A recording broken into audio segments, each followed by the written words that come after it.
दोस्तों स्टडी 91 के YouTube channel में आप सभी का बहुत बहुत स्वागत है। दोस्तों आज आप सभी के समक्ष मैं लेकर हाजिर हूं मध्यकालीन भारत के इतिहास में अगले लेक्चर को, जिसमें आज हम शुरुआत करने चल रहे हैं विजयनगर साम्राज्य की यात्रा। जी हां दोस्तों, विजयनगर साम्राज्य पर कौन कौन से राजवंशों ने राज किया, उन सभी सवालों पर दोस्तों हम बातचीत करेंगे। तो आज की क्लास हमारा विजयनगर और साथ ही साथ दोस्तों आप यहां पर संगम वंश याद रखेगा, क्योंकि विजयनगर साम्राज्य जो था उस पर कई राजवंशों ने शासन किया है, जिसमें हम पढ़ते हैं दोस्तों संगम वंश के बारे में। तो क्या कहता है संगम वंश का इतिहास, उन सभी सवालों को देखने चल रहे हैं। ठीक है, याद रखिएगा उत्तर भारत की तरफ या फिर पूर्व और पश्चिम की तरफ जितने भी स्वतंत्र राज्यों का उदय हुआ था उन सभी पर हम लोगों ने चर्चा कर लिया, जैसे कश्मीर हो गया, बंगाल हो गया, मालवा हो गया, आपका जो है गुजरात हो गया, मेवाड़ हो गया, मारवाड़ हो गया। इन सभी के बारे में दोस्तों हम लोगों ने विस्तार से चर्चा किया है। और अब हम जा रहे हैं दोस्तों दक्षिण भारत की तरफ। तो दक्षिण भारत में किन किन राज्यों ने अपनी स्वतंत्रता की घोषणा किया, कब दोस्तों, मध्यकालीन भारत में या जब समय चल रहा था उस दौरान। तो दोस्तों उन सभी प्रश्नों को देखने चल रहे हैं। ध्यान दीजिएगा आज हमारा 63वां दिन है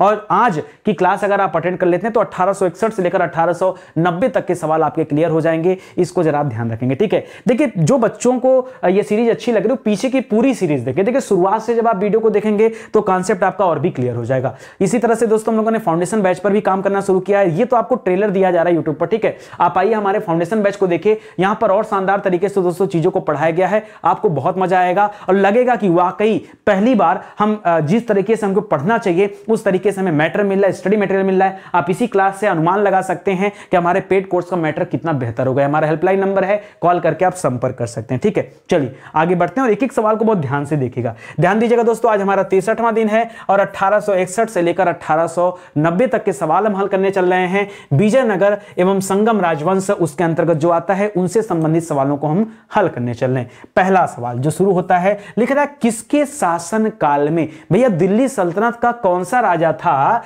जिसके काल में दक्षिण भारत के दक्कन क्षेत्र के दो महत्वपूर्ण साम्राज्य का उदय हुआ। दक्कन क्षेत्र में के नहीं दोस्तों, दक्कन क्षेत्र में दो महत्वपूर्ण साम्राज्य का उदय हुआ।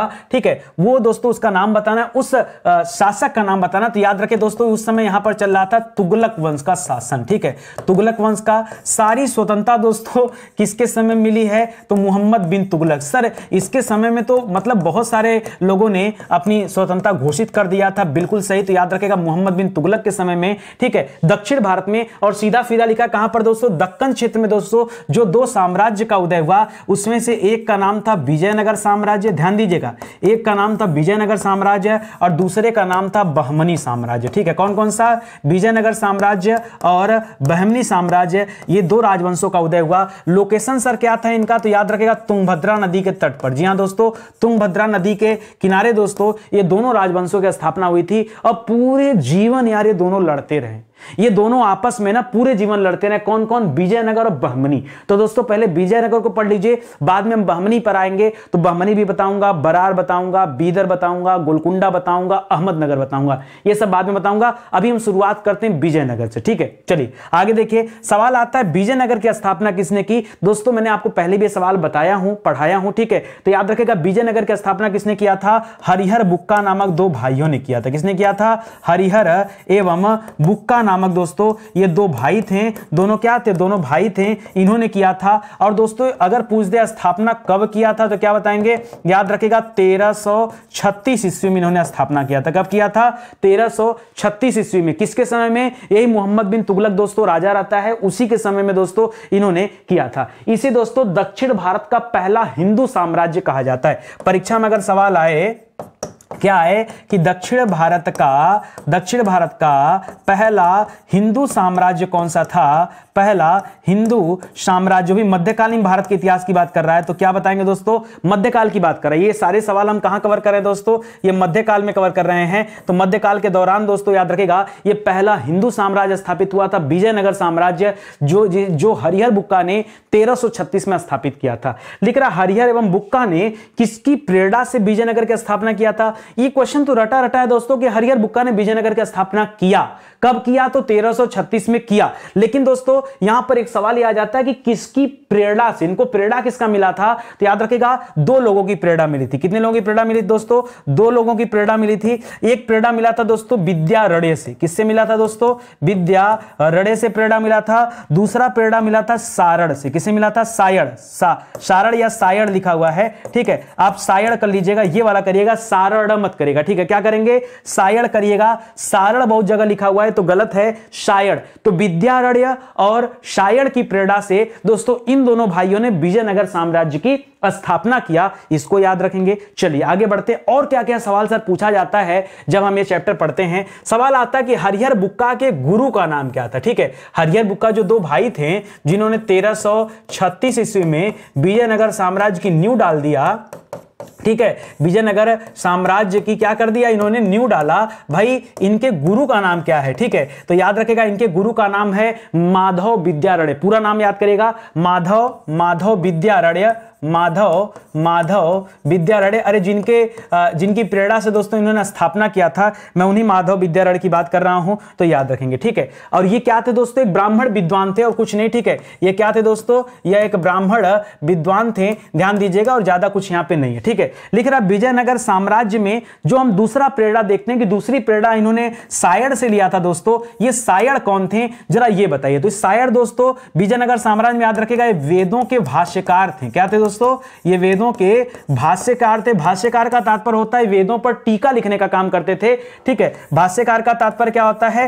टीका लिखना। सर टीका क्या होता है? देखिए वेद तो बहुत कठिन है और वेद इतने कठिन है कि हर व्यक्ति तो उन वेदों को पढ़ नहीं सकता। भाई उसकी भाषा पढ़ लेंगे क्या?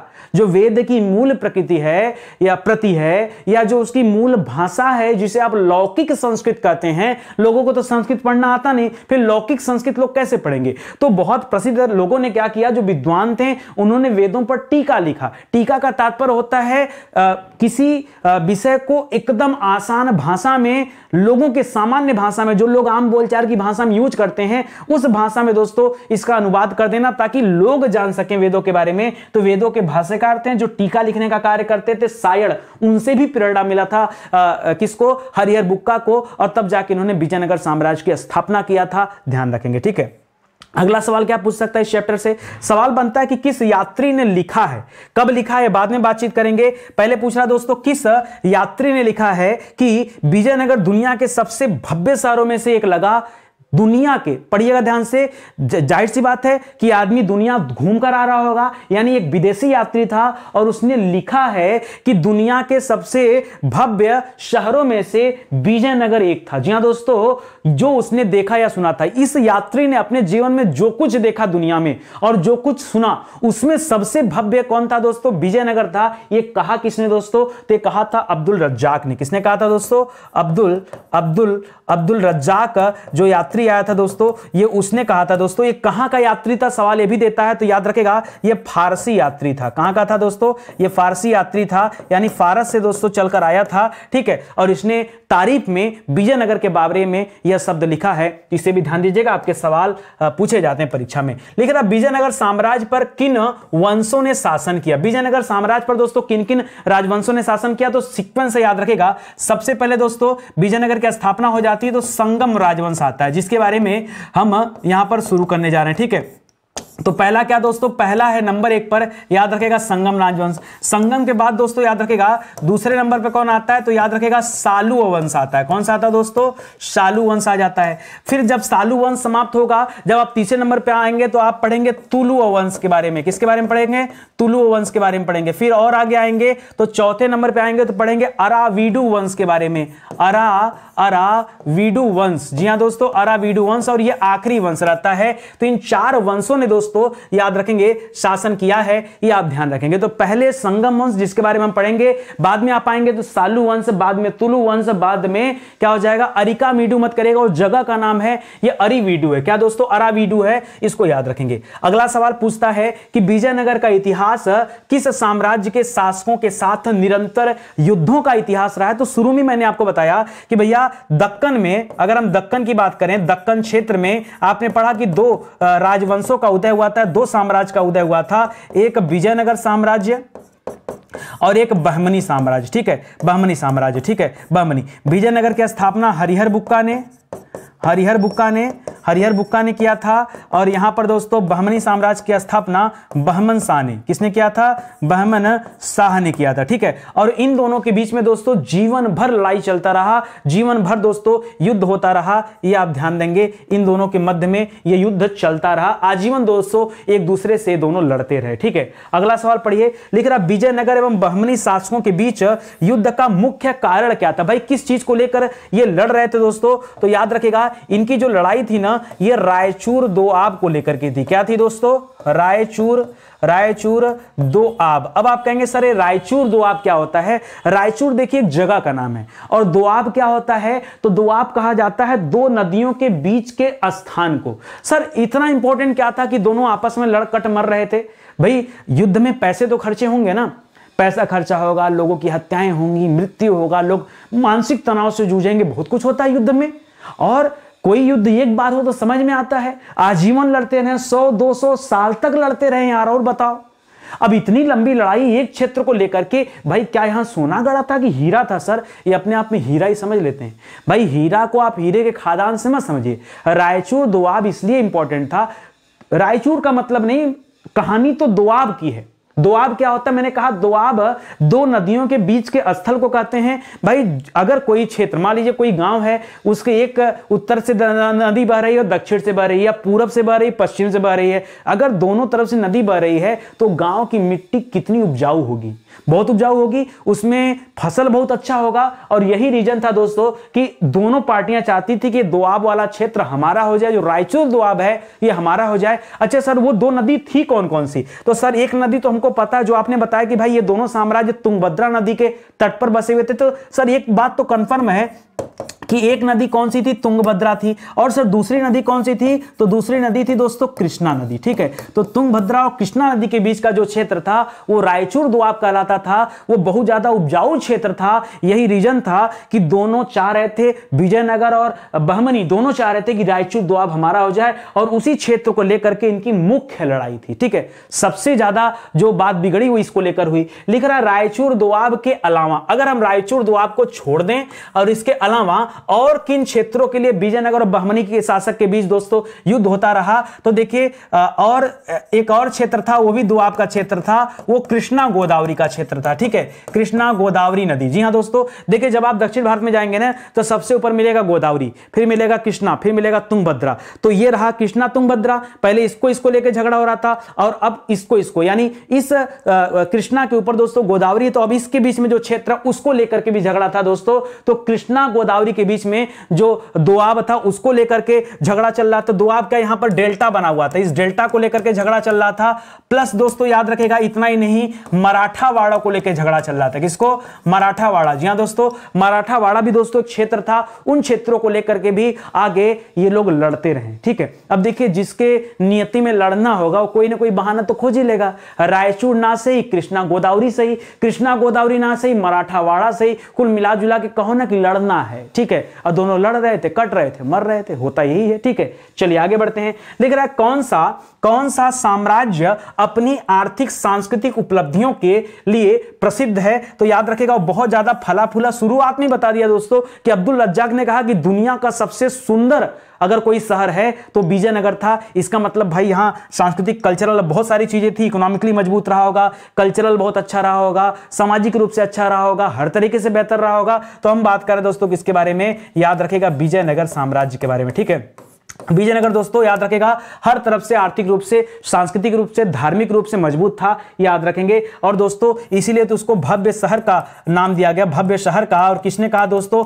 तो पीछे आपने पढ़ा कि अब्दुल रज्जाक ने कहा। किसने कहा दोस्तों? अब्दुल रज्जाक। वैसे ऐसे लिखा जाएगा, ध्यान दीजिएगा। ठीक है, अब्दुल रज्जाक ये जो फारसी यात्री था दोस्तों, फारसी यात्री था, इसने दोस्तों बताया इसके बारे में। लिख रहा वर्तमान में कर्नाटक के किस स्थान पर विजयनगर के ध्वंसावशेष हैं? भाई अब तो विजयनगर रहा नहीं। ठीक है, विजयनगर 1336 में था। आज के समय में दोस्तों अगर इसका ध्वंसावशेष देखना हो तो आप कर्नाटक राज्य के हम्पी जिले में चले जाइए। हम्पी, जी हाँ दोस्तों, हम्पी में चले जाइए। ये हम्पी दोस्तों कहां पर है? जाहिर सी बात है, तब भी तुंगभद्रा नदी थी और अभी भी तुंगभद्रा नदी है। भाई नदी तो नहीं बदल जाएगी ना, नदी तो वही रहेगी ना। रायचूर द्वार तो आज भी होगा, तो याद रखें वहां पर आपको मिल जाएगा हम्पी, जहां पर इसके ध्वंसावशेष आपको मिल जाएंगे। ठीक है, चलिए आगे बढ़ते हैं। अगला सवाल देखिए, लिख रहा बहमनी राज्य की स्थापना किसने किया? ये भी मैं शुरुआत में आपको बता दिया हूं। तो बहमनी राज्य की स्थापना दोस्तों किसने किया था? याद रखेगा बहमन शाह ने किया था। ठीक है, और इसी बहमन शाह के नाम पर बहमनी नाम भी पड़ा, इसको याद रखेगा। एक्चुअली में बहमनी राज्य की जो स्थापना हुई थी दोस्तों शुरुआत में,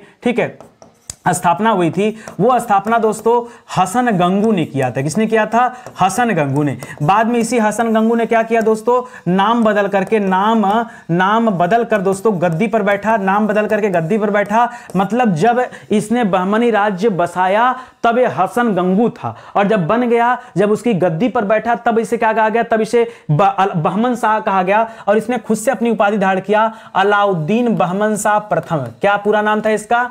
अलाउद्दीन बहमन शाह। ठीक है, अलाउद्दीन बहमन शाह प्रथम। जी हां दोस्तों, अलाउद्दीन बहमन शाह प्रथम के नाम से दोस्तों ये गद्दी पर आसीन हुआ। यानी हसन गंगू ने किसकी उपाधि धारण किया? अलाउद्दीन बहमन शाह प्रथम की उपाधि धारण किया। इसको याद रखिएगा। ठीक है, ये आप याद रखिएगा। अच्छा दोस्तों, जब हम बहमनी राज्य पढ़ेंगे ना, तो बहमनी राज्य में कुल 18 शासक हुए। कितने शासक हुए दोस्तों? कुल 18 शासक हुए हैं। तो 18 शासक के बारे में हम लोगों ने पढ़ा जाएगा, वो आगे आगे हम पढ़ेंगे, तब आपको बताएंगे, तब की बात तब है। चलिए आज आगे बढ़ते हैं दोस्तों। लिख रहा हरिहर एवं बुक्का ने किस राजवंश की स्थापना किया? तो हम लोग पढ़ रहे हैं दोस्तों, शुरुआत में देखिए हरिहर और बुक्का ने किसकी स्थापना किया? पहले तो हमने पढ़ा विजयनगर की स्थापना किया। ठीक है, तो विजयनगर कोई वंश नहीं था, विजयनगर क्या था दोस्तों? विजयनगर स्थान था, और यह स्थान दोस्तों कहां पर था? तो याद रखेगा तुंगभद्रा के तट पर था। कहां पर था? तुंगभद्रा के तट पर। अभी आपसे राजवंश के बारे में पूछ रहा है, तो इनके पिता का नाम, हरिहर बुक्का के पिता का नाम क्या था दोस्तों? इनके पिता थे, क्या नाम था? इनके पिता का नाम था संगम। क्या नाम था? संगम। और अपने पिता के नाम पर इन्होंने संगम वंश की नींव डाली। क्या डाली दोस्तों? संगम वंश की नींव रखी है। किसने? इन्होंने। ठीक है, तो इसको याद रखेगा। अच्छा यहां पर दोस्तों राजभाषा क्या थी? तो इनकी राजभाषा तेलुगु थी। सवाल ये भी आया हुआ है, तो जरा याद रखेगा, इनकी राजभाषा क्या थी भैया? ये तेलुगु राजभाषा जानते थे, ये भी याद रखेगा। अच्छा बहमनी की दोस्तों राजधानी कहां थी? बहमनी की राजधानी कहां थी? ठीक है, तो इसकी राजधानी थी गुलबर्गा। कहां थी दोस्तों? इसकी राजधानी कहां पर थी? गुलबर्गा दोस्तों राजधानी थी। तो जरा इसको भी ध्यान रखिएगा। ठीक है, लिख रहा है हरिहर एवं बुक्का पहले वारंगल के किस काकतीय शासक? जी हां दोस्तों, वारंगल एक जगह का नाम है, वहां पर काकतीय राजवंश चल रहा था, और ये किसके सामंत थे? तो दोस्तों आप पढ़े होंगे या जानते होंगे, रुद्र राजा प्रताप रुद्र। ठीक है, रुद्र नहीं रखना, पहले प्रताप लिखना, फिर रुद्र लिखना। ठीक है, प्रताप रुद्रदेव। जी हां दोस्तों, राजा प्रताप रुद्रदेव के यहां दोस्तों ये रहते थे। और पता है आपको, ये वही काकतीय वंश के राजा हैं, ठीक है, जिनके पास हीरा था। जी हां दोस्तों, हीरा। जी हां दोस्तों, कोहिनूर हीरा याद रखेंगे, वो था। इन्हीं प्रताप रुद्र पर हमला करके अलाउद्दीन खिलजी का सेनापति मलिक काफूर दोस्तों छीन के चला गया था। क्या छीन लिया था? हीरा छीन करके अलाउद्दीन खिलजी को दे दिया था, और तब ये हीरा कहां पहुंच गया? दिल्ली सल्तनत में आ गया था। और दिल्ली सल्तनत में बाद में धीरे धीरे करते मुगल आ जाते हैं। मुगल के बाद धीरे धीरे आप शाहजहां को पढ़ते हैं, तो शाहजहां ने दोस्तों अपने राजगद्दी में उसी कोहिनूर हीरा को जड़वा लिया था। बाद में दोस्तों हमला होता है, नादिर शाह का आक्रमण होता है। नादिर शाह, ये जो मयूर सिंहासन रहता है जिसपे कोहिनूर हीरा लगा रहता है, ये मयूर सिंहासन को उठा करके लेके चला गया। कहां पर? अपने देश लेके चला जाता फारस। ठीक है, और इस तरह से हीरा हमारे देश से बाहर चला जाता है। ठीक है, फिर बाद में दोस्तों पढ़ेंगे कि फिर हीरा वापस आएगा। पूरी कहानी एक दिन बताऊंगा आपको शुरुआत से, अभी पढ़ लीजिए। पहली बार जब हम इतिहास उठाते हैं तो दोस्तों राजा प्रताप रुद्रदेव ही वो थे जिनके पास पहली बार कोहिनूर का हीरा था। ये वही है। ठीक है, ये उन्हीं के यहां दोस्तों हरिहर बुक्का रहते थे। ये भी आप याद रखेंगे, यह भी आपके लिए इंपॉर्टेंट सवाल है। ध्यान दीजिएगा दोस्तों, स्टडी 91 के प्लेटफॉर्म पर अब किताबें भी आ चुकी हैं, तो किताबों के माध्यम से आपकी तैयारी और बेहतर हो जाएगी। देखिए सैंपल के तौर पर किताब दिए गए हैं। आप मौका दीजिए, जुड़िए हमारे साथ। देखिए बहुत मेहनत, आपको लगता नहीं कि यार नितिन सर बहुत अच्छे कंटेंट लेकर आ रहे हैं?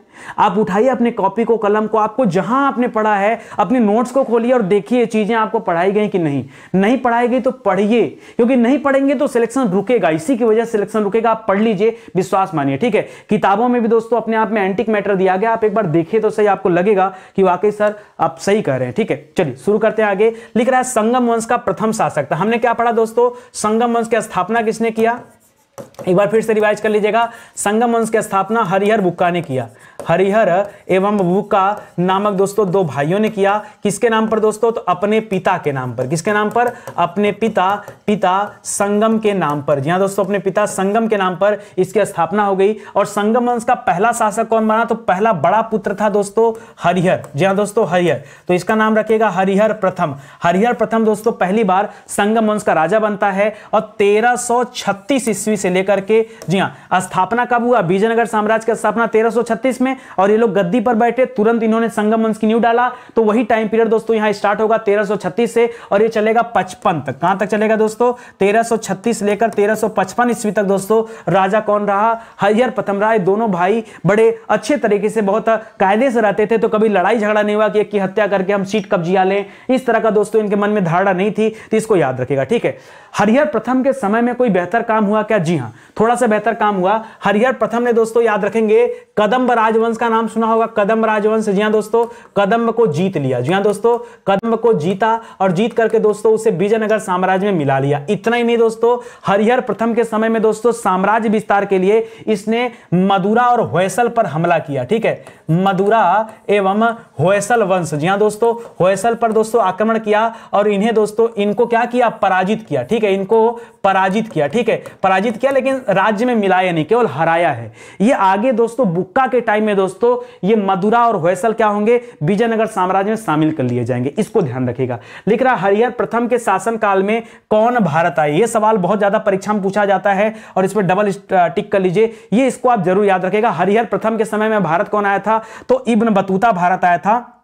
इब्न बतूता याद रखेगा अफ्रीकी यात्री था, ठीक है। अफ्रीकी यात्री इब्न बतूता, ठीक है, मोरक्को से चलकर आया था। इब्न बतूता, जी हां दोस्तों, इब्न बतूता भारत आया था, और ये मोहम्मद बिन तुगलक के यहां भी गया था। तो याद रखेगा 1333 ईस्वी में दोस्तों ये भारत आया था, तब ये तुगलक के यहां गया था। तब कहां गया था दोस्तों? तुगलक के यहां गया था, और वहां से घूमते टहलते कहां आ गया? ये हरिहर प्रथम के यहां पर आ गया, इसको भी याद रखेगा, ठीक है। चलिए, ये तो आपके लिए इंपॉर्टेंट हो जाएगा। दूसरा इंपॉर्टेंट याद रखेगा सवाल, हरिहर प्रथम को दोस्तों याद रखेगा 2 समुद्रों का अधिपति कहा जाता है। क्या कहा जाता है? 2 समुद्रों का अधिपति। जी हां दोस्तों, इसने क्या कर लिया था? इसने विजय प्राप्त किया था। आज का राजपाट बहुत बड़ा था, एक तरफ बंगाल खाड़ी, दूसरी तरफ अरब सागर, तो दोस्तों इस वजह से इसे 2 समुद्रों का अधिपति कहा जाता था। इसको जरा आप ध्यान रखेंगे, ठीक है। ये हरिहर प्रथम के टाइम की बात कर रहे हैं। लिख रहा किस अभिलेख से हरिहर प्रथम का परिचय मिलता है? ये थोड़ा सा एंटिक सवाल है। ये सब सवाल देखिए पेड में मिलते हैं, लेकिन मैं आपको इसलिए दे रहा हूं कि आप जानिए कि भैया ट्रायल वीडियो में भी बहुत बेहतर आपको चीजें दी जा सकती हैं। तो अभिलेख से कि कौन सा अभिलेख है जिससे हरिहर प्रथम के बारे में जानकारी मिलती है, तो याद रखिएगा दोस्तों, उस अभिलेख का नाम है बागपलसी अभिलेख, बागपलसी ताम्रलेख। क्या नाम है दोस्तों? बागपलसी ताम्रलेख नाम है दोस्तों, जिससे किसके बारे में पता चलता है? हरिहर प्रथम के बारे में पता चलता है कि हरिहर प्रथम जो था ये विजयनगर साम्राज्य का संस्थापक था, ठीक है, और साथ ही में संगम वंश का पहला ये राजा भी रहा, ठीक है। तो ये जानकारी यहां से मिलती है। चलिए आगे बढ़ते हैं। अगला लिख रहा है हरिहर प्रथम का उत्तराधिकारी दोस्तों कौन बना? तो जाहिर सी बात है 2 भाइयों ने मिलकर बिजनेस शुरू किया था। तो भाई हरिहर प्रथम के बाद गद्दी पर बैठता है बुक्का प्रथम। कौन आ जाता है दोस्तों?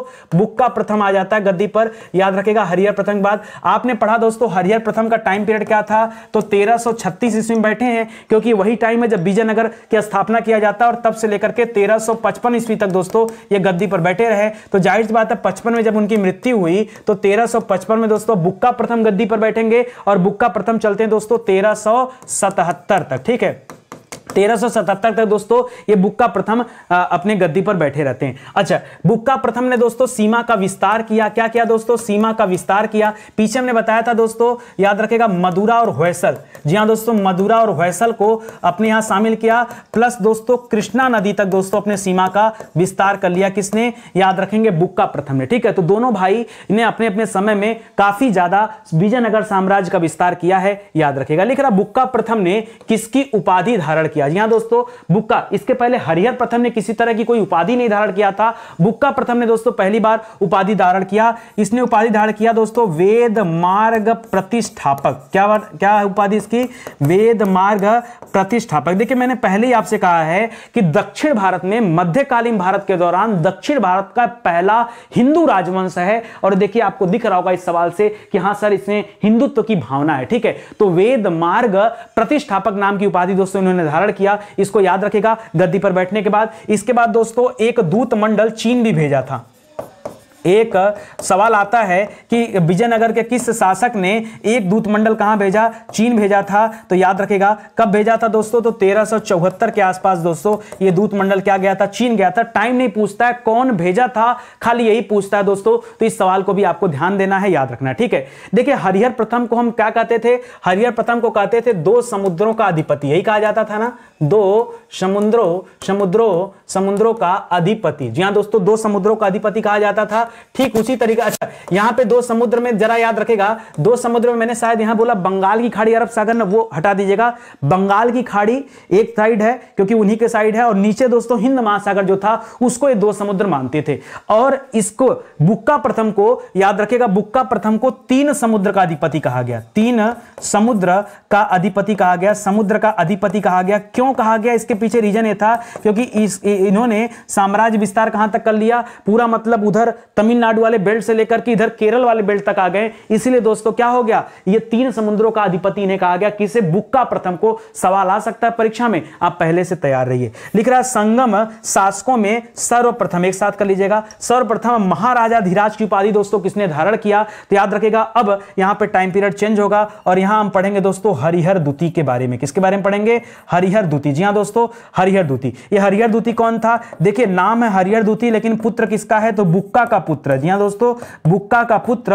अच्छा, बुक्का देखिए भाई था हरिहर का, लेकिन कितना अच्छा है कि चाचा के नाम पर दोस्तों भतीजे का नाम है हरिहर द्वितीय। तो याद रखेगा, बुक्का का पुत्र अब ये गद्दी पर बैठता है। और कब दोस्तों? तो इनका देखिए टाइम पीरियड 1377 में समाप्त हो रहा है भाई। 1336 में विजयनगर साम्राज्य स्थापित हुआ और चला कहां तक? 55 तक। फिर 56 से लेकर 77 तक दोस्तों बुक्का प्रथम रहे। फिर अब 77 से लेकर के याद रखेगा 1404 ईस्वी तक। कब तक? 1404 ईस्वी तक दोस्तों, याद रखेगा 1404 ईस्वी तक ये हरिहर द्वितीय का शासन रहा। इसने भी याद रखेगा। अब सब साम्राज्य विस्तार करें तो ये भी साम्राज्य विस्तार करेगा।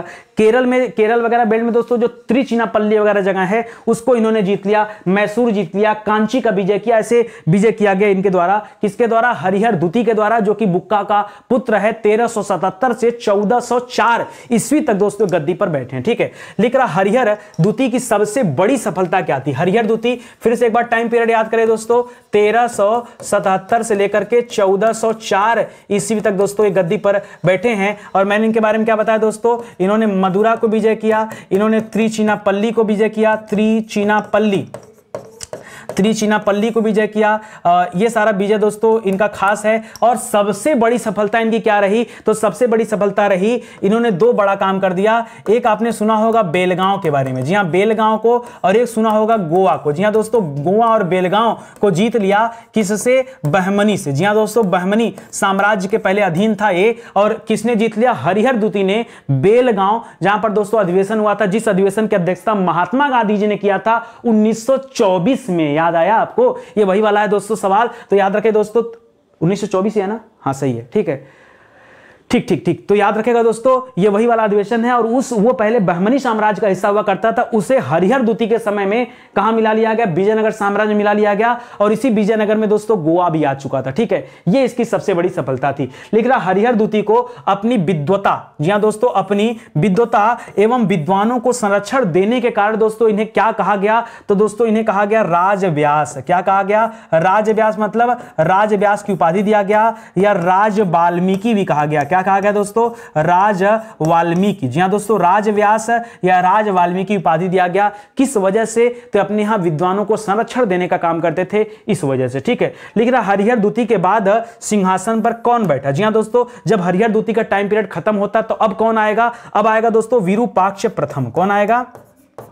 विरूपाक्ष प्रथम दोस्तों गद्दी पर बैठते हैं हरिहर द्वितीय के बाद। अब देखिए 1404 तक तो इनका शासन चला है। फिर से एक बार रिवाइज करिए, 1336 से लेकर के 1355 तक ये कौन है? हरिहर प्रथम गद्दी पर है। 56 से लेकर 77 तक कौन गद्दी पर है? बुक्का प्रथम है। फिर उसके बाद 77 से लेकर 1404 तक हरिहर द्वितीय आ गए। अब 1404 ईस्वी से लेकर के कब तक दोस्तों? 1404 ईस्वी में पहली बात याद रखेगा, गद्दी पर बैठे हैं कौन? याद रखेगा विरूपाक्ष प्रथम गद्दी पर बैठे हैं 1404 में। ठीक है, 14 इनका शासन बहुत छोटा रहा। ठीक है, शासन बहुत छोटा रहा 1404 से 6। अब देखिए 2-3 साल तक ना पूरा डिस्टर्ब चलेगा। ठीक है, 2-3 छोटे छोटे शासक आएंगे जिनके बारे में पढ़ने का कोई बहुत ज्यादा अर्थ है नहीं। ठीक है, लेकिन याद रखेगा विरूपाक्ष प्रथम दोस्तों यहां पर गद्दी पर बैठे हैं, इसको याद रखेगा। ठीक है, विरूपाक्ष बैठे नहीं थे, सॉरी 4-6 नहीं, ये गड़बड़ हो रहा है यहां पे, सॉरी विरूपाक्ष जो था। ठीक है, इसको मैं फिर से लिख देता हूं, सुनिएगा ध्यान से।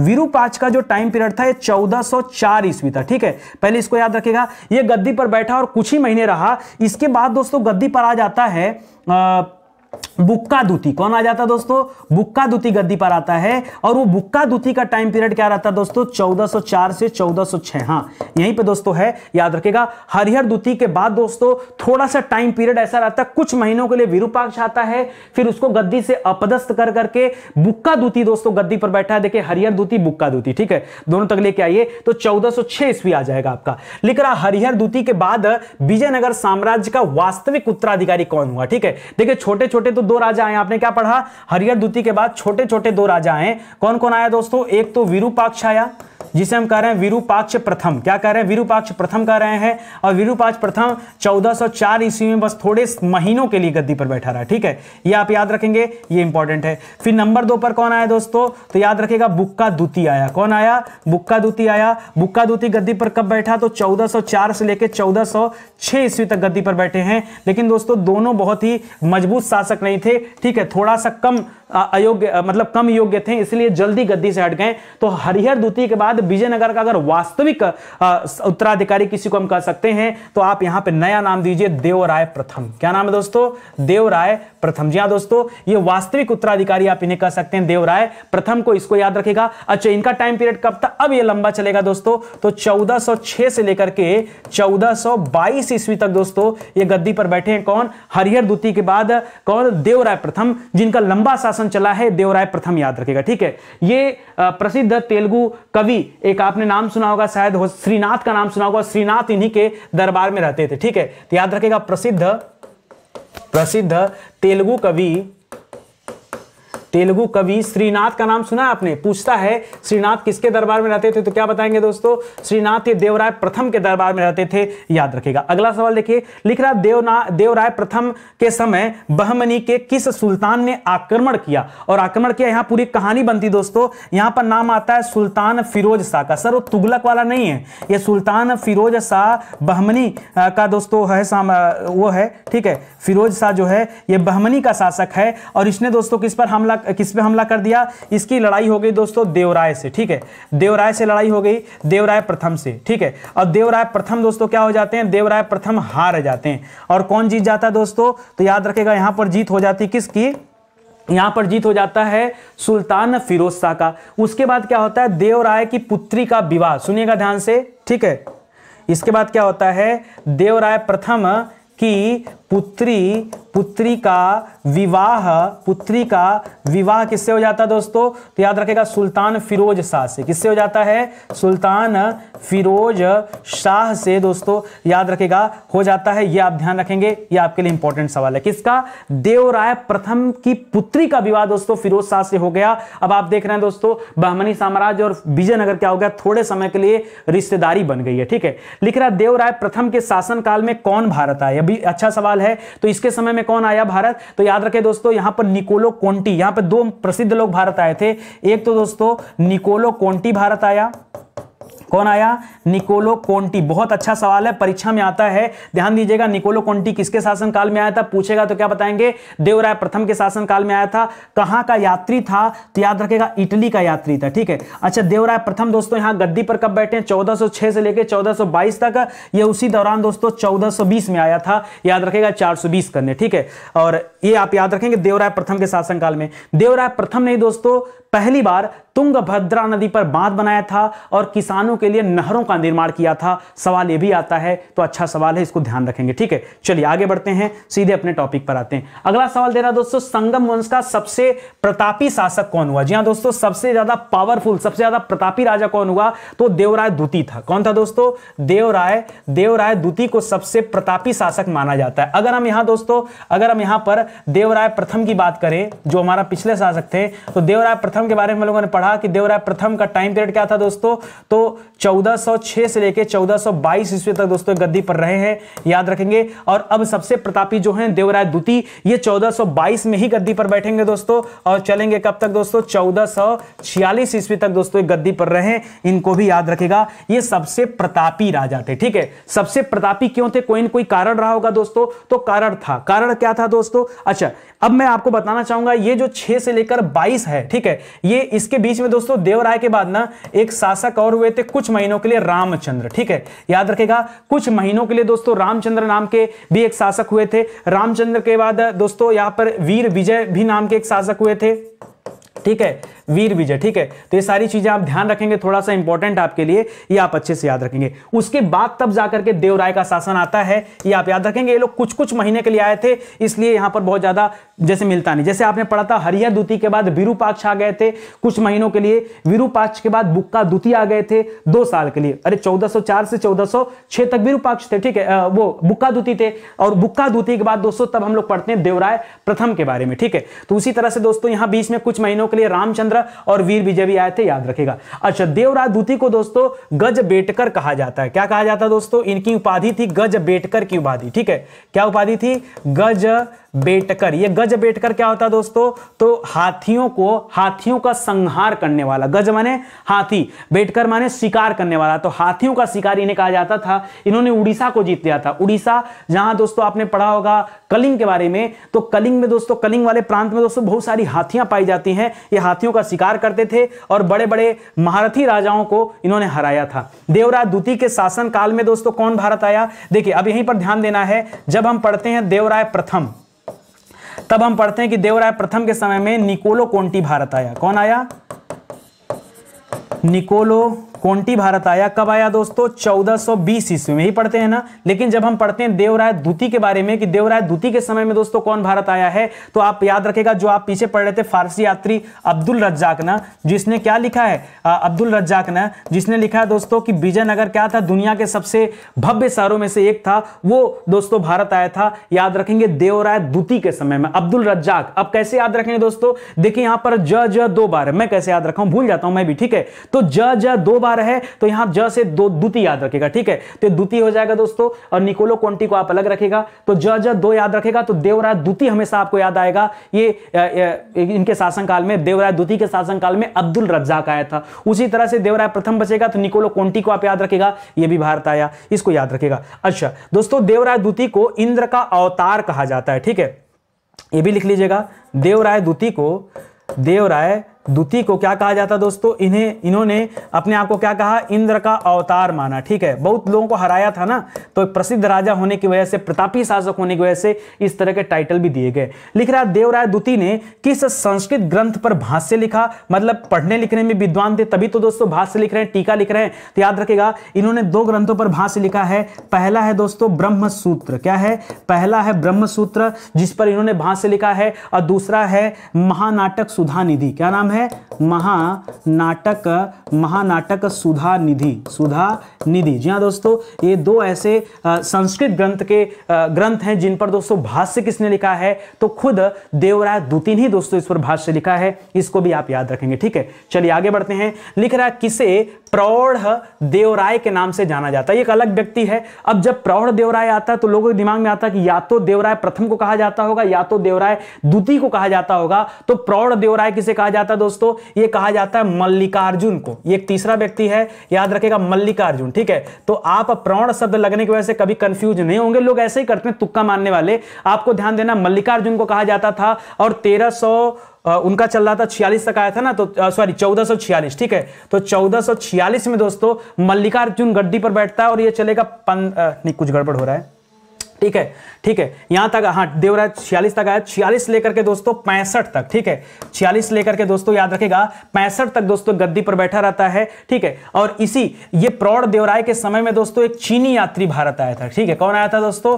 चीनी यात्री भारत आया था। क्या कोई बच्चा जानता है कि प्रौढ़ देवराय या मल्लिकार्जुन के समय में कौन भारत आया था? उस चीनी यात्री का नाम क्या था दोस्तों? तो उसका नाम था मा हुआन। क्या नाम था?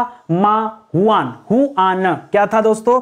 चलिए लिख लीजिए दोस्तों, मा हु आ न। जी हाँ दोस्तों, मा हुआन दोस्तों ये भारत आया था चीनी यात्री किसके समय में? तो याद रखेगा प्रौढ़ देवराय के समय में। लिख रहा संगम वंश का दोस्तों अंतिम शासक कौन हुआ? तो संगम वंश का अंतिम शासक था दोस्तों विरूपाक्ष द्वितीय। विरूपाक्ष प्रथम तो दोस्तों कुछ महीनों के लिए राजा बना था, विरूपाक्ष द्वितीय याद रखेगा ये अंतिम राजा है। और याद रखेगा 1465 में दोस्तों गद्दी पर बैठेगा और 85 तक दोस्तों ये पूरा का पूरा राजवंश समाप्त हो जाएगा, ठीक है। तो आपने पढ़ा क्या दोस्तों कि अगर हम संगम वंश की बात करें तो 1336 में संगम वंश की स्थापना हुआ था और 1485 ईस्वी में दोस्तों संगम वंश समाप्त हो गया। तो 1336 से 1436 100 साल हो गया और 36 से आप 85 तक आएंगे तो अगर 40 को माने 40 40 80 80 80 95 80 40 मतलब 49, लगभग 150 साल, मोटी मोटा आप पकड़ लीजिए तो लगभग 150 वर्ष तक दोस्तों कौन शासन किया है? याद रखिएगा संगम वंश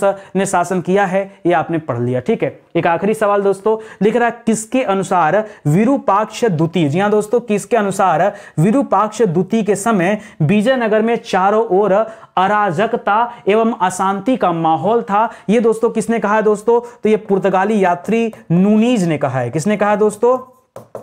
पुर्तगाली यात्री नूनीज ने दोस्तों ये कहा है। क्या कहा है दोस्तों? कि भैया अंतिम समय आते आते तक में, यानी जब संगम वंश का पतन चल रहा था उस समय विजयनगर में अराजकता का माहौल है। एक तरफ आपने पढ़ा कि अब्दुल रज्जाक ने कहा दुनिया के सबसे भव्य शहरों में से एक था और 150 साल बाद उसी शहर का इतिहास कर रहा है कि वो सबसे ज्यादा अशांति वहां फैली थी, सबसे ज्यादा भ्रष्टाचार अराजकता वहां फैला था दोस्तों, ऐसा कहा गया। ये नूनीज ने कहा, वो रज्जाक ने कहा था। तो दोनों बातें आपको याद रखना पड़ेगा, ठीक है। तो इसी के साथ दोस्तों आज ये संगम वंश का इतिहास हमारा समाप्त होता है। देखिए हमारे साथ जुड़े रहेंगे ना तो हम सीक्वेंस से चीजों को पढ़ते हैं और आपको सब चीजें मिलेंगी, आप कायदे से तैयारी कर पाएंगे, ठीक है। तो आइए इस पूरी सीरीज को ज्वाइन करिए, देर मत करिए। कोई भी पार्ट अगर आपको अच्छा लगता है तो आप कल्पना करिए कि बाकी के पार्ट में क्या पढ़ाएगा, ठीक है। थोड़ा सा वीडियो को फास्ट करके देख लीजिए, लेकिन देखिए, देखने से कॉन्सेप्ट क्लियर होगा और आपको और अच्छे से समझ आएगा। दोस्तों बहुत सारे विषय हमारे यूट्यूब चैनल पर पूरी तरह से पढ़ा दिए गए हैं। ये उन्हीं का हैंड रिटन नोट्स है जिन्हें आप हमारे वेबसाइट या एप्लीकेशन से ले सकते हैं। बाकी दोस्तों हमारे पास किताबें भी हैं,